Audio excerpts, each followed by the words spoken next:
ആദരണീയരായ അധ്യാപകരെ, മാതാപിതാക്കളെ, സഹപാഠികളെ, എല്ലാവർക്കും എന്റെ ഹൃദയപൂർവമായ നമസ്കാരം.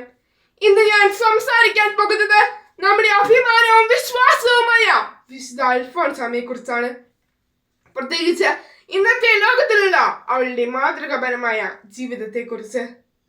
വിശുദ്ധ അൽഫോൻസ ഭാരതത്തിലെ ആദ്യ വനിതാ കത്തോലിക്ക വിശുദ്ധ.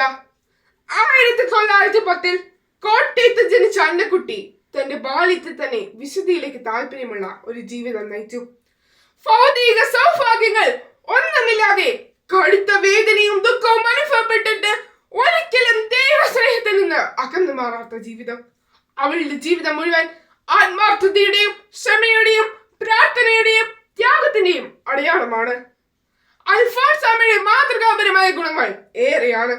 ഏത് കഷ്ടത വന്നാലും ആർക്കും ദൈവത്തിൽ വിശ്വാസം അർപ്പിക്കുവാൻ വിശുദ്ധ അൽഫോൻസ നമ്മെ പഠിപ്പിക്കുന്നു. എന്നാൽ ആ ആത്മവിശ്വാസം ഇന്ന് നഷ്ടപ്പെട്ടു പോയിരിക്കുന്നു. ചുറ്റുപാടിൽ നിന്ന് അപമാനങ്ങൾ, ഉപദ്രവങ്ങൾ സഹിച്ചെങ്കിലും അവൾ ആരെയും ശപിച്ചില്ല. ഗോതമ്പ് മണി നിലത്ത് വീണ് അഴുകുന്നില്ലെങ്കിൽ അത് അതേപടി ഇരിക്കും, അഴുകുന്നെങ്കിലോ അത് വളരെ ഫലം പുറപ്പെടുവിക്കും. വിശുദ്ധ അൽഫോൻസാമയുടെ ജീവിതത്തിൽ നയിച്ച വിശുദ്ധ ബൈബിളിലെ തിരുവചനമാണിത്.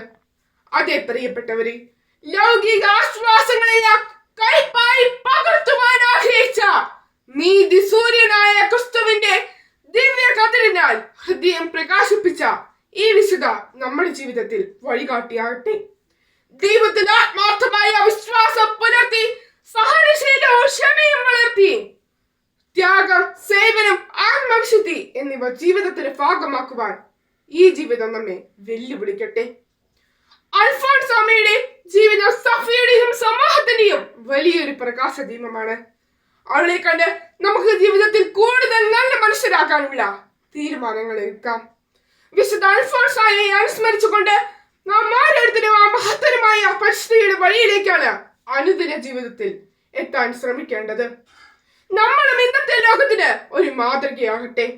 അതിനുള്ള കൃപാവരം സർവശക്തൻ വിശുദ്ധ അൽഫോൻസാമയുടെ മാധ്യസ്ഥം വഴി നാം ഓരോരുത്തർക്കും പ്രദാനം ചെയ്യട്ടെ എന്ന് ആശംസിച്ചുകൊണ്ട് എന്റെ എളിയ വാക്കുകൾ ഉപസംഹരിക്കുന്നു.